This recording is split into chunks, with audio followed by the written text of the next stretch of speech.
नमस्कार मंडळी, चला तर बनवूया आपण आज चाकवताची अशी गरगट्याची भाजी.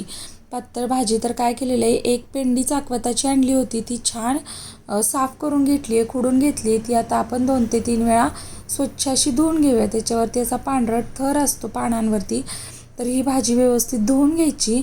ही भाजी धुवून घेतली की आता आपण ही कट करून घेऊयात. बारीक कट करून एका भांड्यामध्ये ही भाजी आपण आता काढून घेणार आहोत. सर्व भाजी कट करून घ्यायची, एका भांड्यामध्ये काढायची. त्याच्यामध्ये वरून थोडे कच्चे शेंगदाणे घालायचे आणि त्याच्यामध्ये थोडं पाणी घालून कुकरमध्ये थोडं पाणी घालायचं आणि या भाजीला कुकरला 2 ते 3 शिट्ट्या करून घ्यायच्या.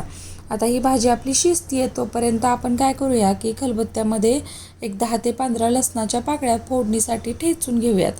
तर या लसणाच्या पाकळ्या आपल्या ठेचून झाल्यात. भाजी शिजली आहे का बघूया. तर भाजी शिजली आहे. त्याच्यामध्ये थोडंसं पाणी घालून आपण रवीच्या साह्याने ही भाजी घोटून घेणार आहोत. एकजीव करून ही भाजी हलवून घ्यायची. तर ही भाजी आपली शिजवून आपण घोटून घेतली आहे. तर आता काय करायचं, पातेलं ठेवायचं गॅसवरती, त्याच्यामध्ये तेल घालायचं. तेल कढलं की त्याच्यामध्ये थोडे जिरे घालायचे. जिरे तडतडले की आपण ठेचून जो ठेवलेला लसूण आहे तो लसूण घालायचा. तोही छान लालसर होईपर्यंत परतून घ्यायचा. तो भाजून झाला लसूण की त्याच्यामध्ये जो साठवणुकीचा चटणीचा मसाला आहे तो घालायचा. तोही परतून घ्यायचा तेलामध्ये.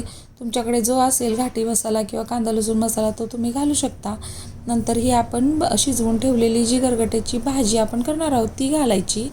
वरून पाणी घालून तुम्हाला जेवढं घट्ट पातळ हवं आहे मिश्रण या भाजीचं तेवढं करायचं आणि चवीनुसार मीठ घालायचं.